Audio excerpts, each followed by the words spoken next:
മലയാളികൾക്ക് മുഖവരെ യാതൊരു ആവശ്യവുമില്ലാത്ത രണ്ടുപേർ. ചേട്ടാ എന്തായി ഓണം? ഹാപ്പി ഓണം ചേച്ചി. ഹാപ്പി ഓണം. വീട്ടിൽ പോകാൻ വേണ്ടി ജനങ്ങൾ തെക്കോട്ട് വടക്കോട്ട് വിടുക. അവരെ വീട്ടിലെത്തിക്കാനുള്ള നടപടിയായോ? എല്ലാ ഓണത്തിനൊക്കെ ഇഷ്ടം പോലെ വണ്ടി ഉണ്ടാവും. പ്രവാസികൾക്ക് വേണ്ടി ബാംഗ്ലൂരിൽ നിന്ന് മദ്രാസിനൊക്കെ ഇഷ്ടംപോലെ വണ്ടി ഇടുന്നുണ്ട്. ബുക്കിംഗ് റിസർവേഷൻ വരെ ഒരു 70% സീറ്റ് ബുക്കായാൽ ഉടനെ അടുത്ത വണ്ടി ഇടും. അങ്ങനെ വണ്ടിക്കൊന്നും ഒരു കുറവില്ല. എല്ലാം നന്നായി നടക്കുന്നുണ്ട്. KSRTC ഉദ്യോഗസ്ഥരിങ്ങനെ വളരെ അലർട്ടായിട്ട് നിൽക്കുന്നുണ്ട്. എങ്ങനെയാണ് ഓണത്തിൻ്റെ ഒരു തിരുവനന്തപുരത്തൊക്കെ പഠിക്കുമ്പോഴും കൊച്ചായിരിക്കുമ്പോഴും ഈ ഓണത്തിൻ്റെ അന്ന് അച്ഛൻ്റെ അമ്മ ഇവിടെ ഉണ്ടാകും. അപ്പോൾ അമ്മൂമ്മ ഈ ആനകളെയൊക്കെ വരുത്തും. അപ്പോൾ ഈ ആനയെ കാണാൻ പറ്റും എന്നുള്ളതാണ് ഓണത്തിന് ഏറ്റവും വലിയ സന്തോഷം. കാരണം ആനയെ അച്ഛൻ കാണിക്കത്തില്ല, ഒരു കൊല്ലത്തിൽ ഒരിക്കലേ കാണത്തുള്ളൂ. അപ്പോൾ വെല്ലത്തുമൊക്കെ ഇരിക്കുന്ന ആനയെ ഓണത്തിന് എന്തായാലും കൊണ്ടുവരും. ഇവിടെ താഴെ ഒരു തോടുണ്ട്, തോട്ടിലൊക്കെ ആനയെ കുളിപ്പിക്കാനൊക്കെ കൊണ്ടുപോയി അതിൻ്റെ കൂടെ പോയി വെള്ളത്തിൽ കിടന്ന് മറിയുകയൊക്കെ ചെയ്യും. കാരണം അന്ന് ആരും ഒന്നും പറയത്തില്ല, അമ്മ അങ്ങനെ പഠിക്കുന്നതൊന്നും പറയത്തില്ല. അപ്പോൾ അതുകൊണ്ട് ഏറ്റവും സന്തോഷം അതായിരുന്നു ഓണത്തിൻ്റെ. പക്ഷേ ചേച്ചി ദൂരെ നിന്ന് മാത്രമാണോ ആനയെ നേരത്തെ കണ്ടുള്ളത് അല്ലേ? പക്ഷേ ഇവിടെ വന്നപ്പോൾ ആനപ്പുറത്ത് കയറുന്ന ആള് ഇപ്പം എന്നെക്കാലം ധൈര്യം പിന്തുണ.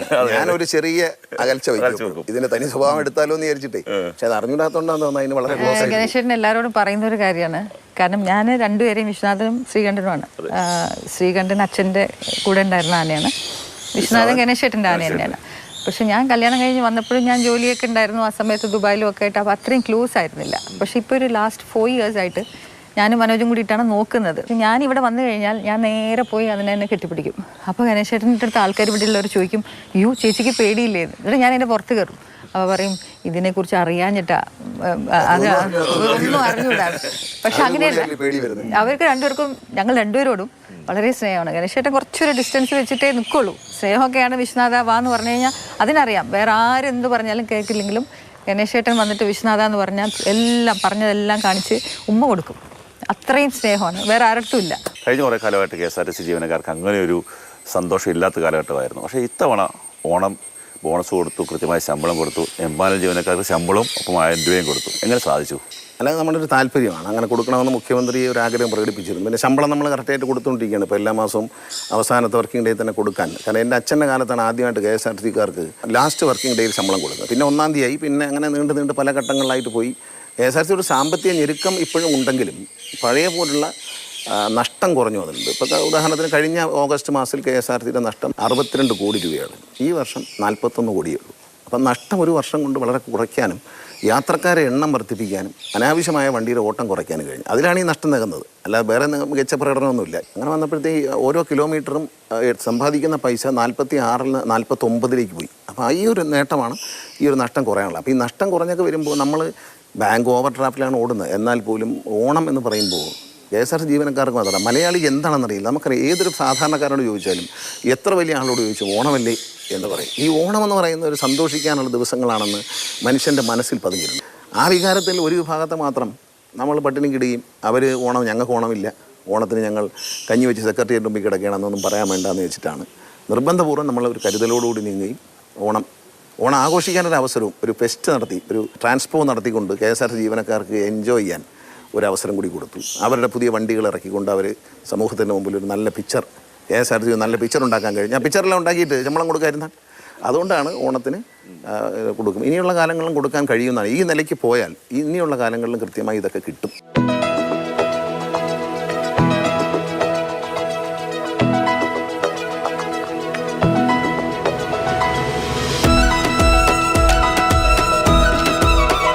എല്ലാ ഓണത്തിനും ഇങ്ങനെ അത്തപ്പൂക്കളം ഉള്ളതാണോ? അല്ല, ആക്ച്വലി ഇത് കണ്ണന് വേണ്ടി സ്പെഷ്യലായിട്ട് ചെയ്തതാണ്. രണ്ടുപേർക്കും മടിയായി ഇതെല്ലാം ചെയ്യാനായിട്ട്. സദ്യ രണ്ടുപേർക്കും ഭയങ്കര ഇഷ്ടമാണ്. ഇപ്പം ഇത് 2-3 വർഷമായിട്ട് ആദ്യമായിട്ടാണ് കണ്ണൻ പറഞ്ഞുകൊണ്ടാണ് ഞാൻ രാവിലെ 5 മണിക്ക് എഴുന്നേറ്റിട്ട് ഞാൻ ഇട്ടതാ.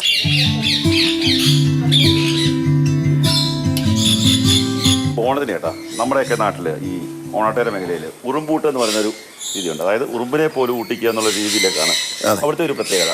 കാര്യം ഇവിടെ എല്ലാ ദിവസവും ഈ കിളികളെ വളർത്തുന്നു, പലതരത്തിലുള്ള കിളികളുണ്ട്. എങ്ങനെ ഈ കിളികളിലേക്കൊരു സ്നേഹം വന്നത്? കിളികളെ ഞങ്ങൾക്ക് രണ്ടുപേർക്കും ഇഷ്ടമായിരുന്നു. അപ്പം നേരത്തെ കുറേ ലവ് ബേർഡ്സിനെയൊക്കെ നമ്മൾ വാങ്ങിച്ചു. പക്ഷെ അവർക്കൊന്നും നമ്മൾക്ക് സ്നേഹം തിരിച്ചു തരാൻ അറിയില്ല. കാരണം അവര് നമ്മുടെ അടുത്തേക്ക് വരില്ല.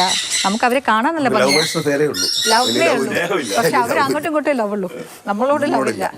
അപ്പം നമ്മൾ പിന്നെ നമ്മളെ അറിയുന്നതും നമ്മളെ സ്നേഹിക്കുന്നതായിട്ടുള്ള കിളികൾ ഇപ്പോൾ ഉള്ള എല്ലാവർക്കും എന്നെ അറിയാം, ഗണേശേട്ടനെ അറിയാം. ആദ്യം നമ്മൾ വീട്ടിനകത്ത് ഒരു കൂടൊക്കെ വെച്ച് ഇതുപോലെ 1-2 പക്ഷിയൊക്കെ വാങ്ങിച്ചു. പിന്നെ അതിനൊരു സ്വാതന്ത്ര്യം വേണമല്ലോ എന്ന് വിചാരിച്ചിട്ടാണ്. പിന്നെ പക്ഷികളുടെ എണ്ണം കൂടി, അപ്പോൾ ഇതിന് കൂട് വലുതായി. ഇതിനകത്ത് ഓരോ കൂട്ടിൽ ഓരോ തരം പക്ഷികളാണ്.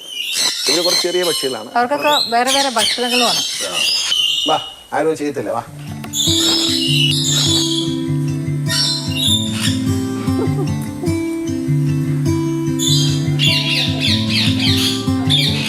നമ്മളിങ്ങനെ സംസാരിക്കുമ്പോഴേ ചേച്ചി എത്രയും നേരം ആ ക്ലിയറിൽ കൂടാണ് ഇതാണ്ടേ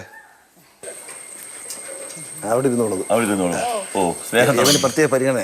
ഡാൻസ് ഒക്കെ കളിക്കും, ഭയങ്കര ഡാൻസാ.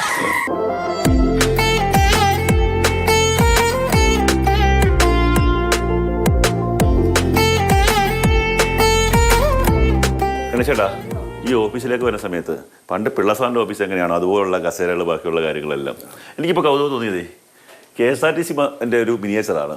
അതെ അതെ, ഇതൊരാളുണ്ടാക്കി തന്നാണ്. അത് ഒരു സ്ഥലത്ത് ചെന്നപ്പോൾ അങ്ങനെ ഗിഫ്റ്റായിട്ട് തന്നാണ്. B.Ed കോളേജ്, നമ്മുടെ തന്നെ B.Ed കോളേജിലെ കുട്ടികളും പ്രിൻസിപ്പലും എല്ലാം കൂടെ തന്നൊരു സാധനമാണ്. വല്ലാത്തൊരു കുട്ടി മനസ്സുണ്ടല്ലേ? മനസ്സ് ചെറുതാണ്, കുഞ്ഞുങ്ങളെ സ്വഭാവമാണ്. അതാണ് കിളികൾ അങ്ങനെ ഈ ഞാൻ പറഞ്ഞ എൻ്റെ മനസ്സ് ഈ സ്നേഹം കൂടുതലാണ്, അതാണ് കുഴപ്പം. അതുകൊണ്ട് ദുഃഖവും കൂടുതലാണ്.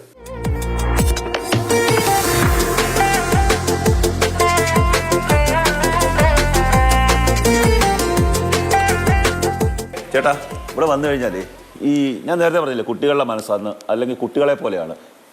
എൻ്റെ വീട്ടിൽ 2 വയസ്സുള്ള കുഞ്ഞുണ്ട്, മൂത്ത പോന് 11 വയസ്സ് കഴിഞ്ഞു. അവരുടെ കളിപ്പാട്ടം പോലും ഇത്രയില്ല. ഇതെങ്ങനെ സാധിക്കുന്നു? അതൊരു കുട്ടിക്കാലത്തുള്ളൊരു ഇഷ്ടമാണ്. ഈ ഞാൻ പറഞ്ഞില്ല, ആനയോടുള്ള ഇഷ്ടം, അങ്ങനെ ഈ പക്ഷി അങ്ങനെയൊക്കെയുള്ള തോന്നുന്നൊരു ഇതുണ്ട്. ആ മനസ്സാണ് ഞാൻ ഈ കളിപ്പാട്ടത്തിൻ്റെ കാര്യത്തിലുള്ളത്. എനിക്ക് കണ്ടുകൊട്ടേ ഈ ക്യൂട്ടായിട്ടുള്ള സാധനങ്ങൾ, ചെറിയ ചെറിയ കളിപ്പാട്ടങ്ങൾ കണ്ടാൽ ഭയങ്കര ഇഷ്ടം. ഈ അടുത്ത കാലത്ത് നമ്മുടെ ബഹുമാനായ സ്പീക്കർ AN ഷംസീർ ജപ്പാനിൽ പോയിട്ട് വന്നപ്പോൾ എന്നോട് പറഞ്ഞ് ചേട്ടാ ഒന്ന് ഇവിടെ വരെ വാ ഒന്ന് കാണണമെന്ന് പറഞ്ഞു. ഞാൻ ഓഫീസിൽ ചെല്ലുമ്പോൾ എനിക്ക് ഒരു ചെറിയൊരു ടയോട്ടയുടെ ഒരു ജീപ്പ് എന്നിട്ട് പറഞ്ഞാൽ നിങ്ങളെ ഓരോരുത്തരെ ഓരോ പിരാന്ത് എന്ന് പറഞ്ഞ് എനിക്ക് തന്ന്. ഞാൻ ജപ്പാനിൽ പോയിട്ട് വന്നാൽ എന്തെങ്കിലും കൊണ്ട് തരണമല്ലോ. അപ്പോൾ എൻ്റെ ഒരു സ്വന്തം സഹോദരനെ പോലെ ഞാൻ സ്നേഹിക്കുന്ന ഒരാളാണ്. അത്ര സഹോദരനാണ്, കൂടെപ്പിറപ്പാണ്. ഇത്രയും ഇങ്ങനെ ചെറിയ കളിപ്പാട്ടങ്ങളുമായിട്ട് ഒരു മന്ത്രിയാണ്, ഒരു തരത്തിലും സമയമില്ലാത്ത ഒരാളാണ്. ഇതൊക്കെ എങ്ങനെ മാനേജ് ചെയ്യും? ചേച്ചി വിദേശത്ത് പോയിട്ട് വരുമ്പം സമ്മാനങ്ങൾ ഇതൊക്കെ തന്നെയാണോ? ഞാൻ ഒരു മാസത്തിലൊരു 1 വീക്ക് ഞാൻ ദുബായിലായിരിക്കും പോയിട്ട്. അപ്പോൾ നമ്മളിപ്പോൾ ഇത്രയും വർഷമായിട്ട് ദുബായിലായതുകൊണ്ട് അവിടെ നിന്ന് ഇപ്പോൾ കൊണ്ടുവരാൻ അങ്ങനെ ഒന്നും ഇല്ലല്ലോ. അപ്പോൾ വരുമ്പോൾ നമ്മുടെ 40 കിലോയിൽ ഒരു 20 കിലോ ഗണേശേട്ടനുള്ള കളിപ്പാട്ടങ്ങൾ, പിന്നെ അതിൻ്റെ പാർട്സുകൾ, അങ്ങനെയെല്ലാം കുഞ്ഞിലേ ഉണ്ട്. കുഞ്ഞിലെ അമ്മ എവിടെയെങ്കിലുമൊക്കെ യാത്ര പോകുമ്പോൾ അമ്മയോട് പറയാം, അമ്മ ഒരു കാറോ ഒരു ചെറിയ ട്രാക്ടറോ ഒരു ലോറി, ഇങ്ങനെ ലിസ്റ്റുണ്ട്, ഏതെങ്കിലും ഒരെണ്ണം കിട്ടിയായെന്ന് പറയും. അച്ഛനാണെങ്കിൽ വാങ്ങിച്ചെടുത്തില്ല. അച്ഛൻ പറയുന്നത് പിള്ളേരെ അതൊക്കെ നശിപ്പിച്ചോളേ, വേണ്ടാന്ന് പറയും. അമ്മ രഹസ്യമായിട്ട് ഡൽഹിയിലും അവിടെയൊക്കെ പോയിട്ട് വരുമ്പം ചെറിയ കാറുകളെ കൊണ്ടുവരും. അന്ന് ഈ ഡോറ് തുറക്കുന്ന കാറെന്നൊക്കെ പറയുന്നത് ഭയങ്കര അത്ഭുതമാണ്. ചെറിയ കാറിങ്ങനെ ഈ ടോപ്പില്ലാത്ത കൊച്ചു കാറൊക്കെ കിട്ടും. അതൊക്കെ അമ്മ കൊണ്ടുതരുമായിരുന്നു. ടൈറ്റാനിക് വരെ ഉണ്ട്, നോക്കൂ. ടൈറ്റാനിക് ഒറിജിനൽ ടൈറ്റാനിക് വർക്കിംഗ് ആണ്, വെള്ളത്തിൽ മൂവ് ചെയ്യുന്നതാണ്. ഈ മന്ത്രിസഭയുടെ അവസാന കാലത്തെ ഓണമാണെന്ന് തോന്നുന്നു. എന്തായിരിക്കും നമ്മളൊരു മന്ത്രിസഭ എന്നുള്ള ലെവലിൽ സർക്കാരിന് ജനങ്ങൾക്ക് കൊടുക്കാൻ പോകുന്നത്? അങ്ങനെ നല്ല കാര്യങ്ങൾ ചെയ്യുന്നവർക്ക് വോട്ട് ചെയ്യാന്നുള്ളൂ. ഇലക്ഷനൊക്കെ വരുമ്പോൾ എനിക്ക് ടെൻഷനൊന്നുമില്ല. കാരണം ഞാൻ എൻ്റെ ജോലി ചെയ്തിട്ടുണ്ട്. പിന്നെ ഞാൻ എൻ്റെ മണ്ഡലത്തിലേക്കും ആവശ്യമായ ജോലി, ഇപ്പം മന്ത്രി എന്നുള്ളതിൽ ആവശ്യമായ ജോലി അത് ഞാൻ ചെയ്തിട്ടുണ്ട്. അതിനെ വിലയിരുത്തുന്നത് ജനങ്ങളാണ്. വിലയിരുത്തിയിട്ട് ഇവൻ ചെയ്തത് ശരിയാണെന്ന് തോന്നുന്നുണ്ടെങ്കിൽ എനിക്ക് വോട്ട് ചെയ്യും. അല്ല ഇലക്ഷൻ വരുന്നു പറഞ്ഞ് വെപ്രാളും ടെൻഷൻ, അതിലൊന്നും ഒരു ടെൻഷനില്ല. കാരണം ഈ നമ്മൾ ഈ ഏത് പദവിയും ഷർട്ട് ഇടുന്ന പോലെയാണ് ഞാൻ. ഇപ്പം ഞാൻ എൻ്റെ ഷർട്ട് ഇവർ ആരെങ്കിലും എടുത്ത് ഒന്ന് ബിന്ദു എടുത്ത് വയ്ക്കുക, അല്ലെങ്കിൽ ഇവരാരെങ്കിലും എടുത്ത് വയ്ക്കുന്ന ഒരു ഷർട്ട് മുണ്ടു അല്ലെങ്കിൽ ഞാൻ നോക്കത്തില്ല. എൻ്റെ മാച്ചും കാര്യങ്ങളൊന്നും നോക്കത്തില്ല. എടുത്ത് വയ്ക്കുന്ന ഇട്ടുണ്ടെങ്കിൽ പോകും. അത് ഇന്ന് എന്തോ ഇട്ടേക്കുന്ന ഞാൻ അങ്ങോട്ട് പോലും നോക്കല്ല. ഒരു ഷർട്ട് വേണം എന്നുള്ള ഇട്ട് നോക്കും, ഇട്ടിട്ട് അങ്ങ് കൊണ്ടുപോകും. അതിൻ്റെ ഡിസൈൻ ഇന്നലെ എന്താ നിങ്ങൾ ഇട്ടുന്ന ഷർട്ടെന്ന് ചോദിച്ചാൽ എനിക്ക് അറിഞ്ഞൂടാ. അതുപോലെയാണ് എനിക്ക് സംബന്ധിച്ച് ഇതങ്ങോട്ട് ഒരു മാറ്റി വേറെ ഇടുക. അതുപോലെ ഏത് പദവിയും നമ്മൾ അങ്ങനെ തന്നെ കണ്ടാലും ഒരു പ്രശ്നമില്ല. കാരണം മന്ത്രി ആയിരിക്കുമ്പോൾ മന്ത്രി, MLA ആയിരിക്കും MLA. അതിപ്പോൾ നാളെ അങ്ങോട്ട് അഴിച്ചു വെച്ചാലും നമുക്കൊന്നും സംഭവിക്കില്ല. ഇതിനോട് അറ്റാച്ച്മെൻറ്റ് ഉണ്ടെങ്കിൽ അതിനോടൊന്നും എനിക്ക് മനുഷ്യനോട് അറ്റാച്ച്മെൻ്റ് ഉണ്ട്, മൃഗങ്ങളോട് അറ്റാച്ച്മെൻ്റ് ഉണ്ട്, വസ്തുക്കളോടുണ്ട്. പക്ഷേ ഈ അധികാര സ്ഥാനങ്ങളോട് എനിക്ക് അറ്റാച്ച്മെൻ്റ് ഇല്ല. ചേച്ചി നന്നായി ആരോഗ്യം നോക്കുന്ന ഒരാളാണ്. ഇത്തവണ ആശംസകളെക്കാട്ടി കൂടുതൽ ഒരു ദിവസമെങ്കിലും ഇത്തവണ കുടുംബമായിട്ടിരിക്കുക, ചേച്ചിയോണ്ടിരിക്കുക, ഓണൊക്കെ മാറ്റി വെച്ചിട്ട് ഗംഭീരമായിട്ടിരിക്കുക, ആരോഗ്യം നോക്കുക. അത് ഗംഭീരമായിട്ടുള്ള ഒരു ഓണം ആശംസിക്കുന്നു ചേച്ചി. എല്ലാവർക്കും, കണ്ണനും മാതൃഭൂമിയുടെ പ്രേക്ഷകർക്ക് എല്ലാവർക്കും സമൃദ്ധി നിറഞ്ഞ സന്തോഷം നിറഞ്ഞ ഓണാശംസകൾ.